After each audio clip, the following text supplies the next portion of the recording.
దేవుని రాజ్యం సమీపించినదని ఏం చేయమంటున్నాడు ఇక్కడ యేసుక్రీస్తు ప్రభు? మారు మనసు పొందుడి అని చెప్పి ఇక్కడ చెప్తా ఉన్నాడు అనమాట. ఈ మాట మారు మనసు పొందుడి అన్న మాట యేసుక్రీస్తు ప్రభు ఎందుకు చెప్తున్నాడు?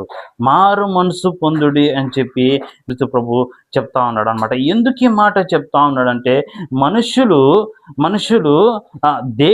దేవుడు మనుషులను అసలు ఎందుకు సృష్టించుతున్నాడు, ఎందుకు చేసి ఉన్నాడు, ఎందుకు సృజించుకున్నాడు అనేది మనుషుడు తెలుసుకోలేకపోతుంటున్నాడు అనమాట.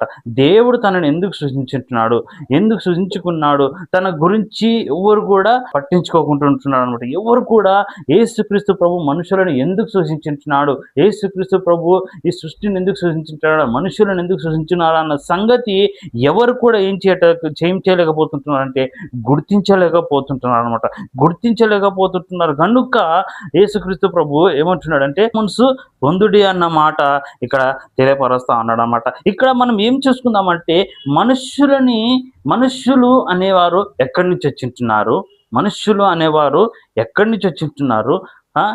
మరి దేవుడు ఎవరు? ఈ మాట దేవుడు ఏం చెప్పింటాడు? మారు మనసు పొందుడి అని చెప్పింటాడు. ఎందుకు? కాలము సమీపించింది, కాలము సంపూర్ణమైంది, దేవుని రాజ్యం సమీపించింది కాబట్టి మారు మనసు పొందుడి అని చెప్పి వాక్యంలో చెప్తా ఉన్నాడు అనమాట.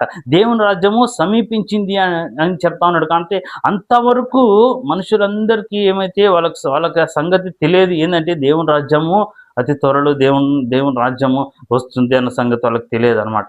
అసలు దేవుని రాజ్యం అంటే ఏంటి, అసలు దేవుడు అంటే ఎవరు అన్న సంగతి వాళ్ళకి తెలియకుండా, అసలు దేవుడు అంటే ఎవరు అన్న గుర్తించకుండా, అసలు దేవుడిని అసలు గుర్తుపట్టకుండా అనేక మంది దేవుని రాజ్యము సమీపిస్తుంది అన్న సంగతి అనేక మందికి తెలియకుండా ఉంది. కాబట్టి ఏమంటున్నాడు అనమాట యేసుక్రీస్తు ప్రభు? మారు మనసు పొందుడి అని. సరే ఈ మారు మనసు పొందుడి అన్న మాట ఎందుకు చెప్తున్నాడు అంటే, దేవుడు మనుషులని ఎందుకు సృష్టించుంటున్నాడు అన్న సంగతి మనిషి మర్చిపోయిండు. దేవుడు మనుషులను ఎందుకు సృష్టించుంటున్నాడు, అసలు దేవుడు ఎవరు అన్న సంగతి కూడా వాళ్ళు గుర్తించలేకపోతున్నారు. అసలు దేవుడు అనేవాడు ఉన్నాడు, ఆయనకంటూ ఒక చిత్తం ఉంది, ఆయనకంటూ ఒక మనసు ఉంది అన్న సంగతి కూడా మనుషులు మర్చిపోతున్నారు అనమాట. అందుకని దేవుడు ప్రభు ఏమంటున్నాడు అంటే, ఆయన మినిస్ట్రీ ప్రారంభించిన స్టార్టింగ్లో ఏమంటున్నాడు అంటే, మీరు మారు మనసు పొంది మీ మనసు తిప్పుకునేది దేవుని రాజ్యం సమీపించింది. అంటే ఇంతవరకు మీరు ఆటలాడిన ఆటలు, ఇంతవరకు మీరు చేసిన పనులు, ఇంతవరకు మీరు చేసిన ఆటలన్నీ ఇంకా బంద్ చేయండి, ఇంకా ఏం చేయాలి, ఇంకా మారు మనసు పొందండి అని అంటున్నాడు అనమాట ఇక్కడ దేవాది